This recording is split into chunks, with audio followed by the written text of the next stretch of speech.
બે દિવસથી ચાલતી તબીબોની હડતાલનો અંત આવ્યો છે। મુખ્યમંત્રી સાથે તબીબોની બેઠક બાદ હડતાલનો અંત આવ્યો છે। ગાંધીનગરમાં મુખ્યમંત્રી સાથે તબીબોની બેઠક થઈ પોતાની સેવાઓ પૂર્વવત કરવાની પણ ખાતરી આપવામાં આવી છે। જુનિયર્સ તબીબ જે હડતાલ પર હતા, બે દિવસથી આ જે તબીબોની હડતાલ ચાલતી હતી એનો અંત આવ્યો છે।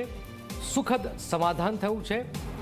મુખ્યમંત્રી સાથે તબીબોની આ બેઠક અને આખરે બેઠક સુખદ નિવારણ તરફ ગઈ અને હડતાલનો અંત આવ્યો છે। હિતલ જોડાય। હિતલ, શું સમાધાન નીકળ્યું છે બેઠકમાં જેના કારણે સુખદ અંત આવ્યો છે?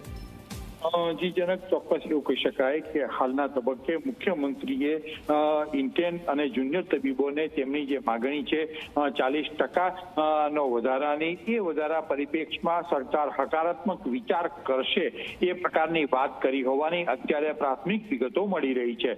ચોક્કસ રાજ્ય સરકાર દ્વારા કોઈ જ પ્રકારની ખાતરી આપવામાં નથી આવી, પણ ક્યાંક ને ક્યાંક મુખ્યમંત્રીને અપીલની માન આપીને આ તમામ ઇન્ટર્ન અને જુનિયર ડોક્ટરોએ પોતાની હડતાલનો અંત લાવ્યાની જાણકારી અત્યારે મળી રહી છે। મુખ્યમંત્રીના નિવાસસ્થાને આ બેઠક યોજાઈ હતી અને બેઠક યોજાતા વખતે જ્યારે મુખ્યમંત્રીને નિવાસસ્થાને મળવાનું નક્કી થયું ત્યારે જ એક શક્યતા અને સંભાવના વ્યક્ત કરવામાં આવતી હતી કે આ જે હડતાલ છે એનો અંત આવશે અને એ પ્રકારે સુખદ અંત આવ્યો છે। ક્યાંક ને ક્યાંક હવે દર્દીઓને આવતીકાલથી રાબેતા મુજબ સારવાર મળી રહેશે। જી બિલકુલ બિલકુલ, આભારી તલ। તો આપ જોઈ રહ્યા છો ગાંધીનગરથી એક મોટી ખબર હાલમાં સામે આવી રહી છે, જેમાં બે દિવસ ચાલતી તબીબોની હડતાલનો અંત આવ્યો છે।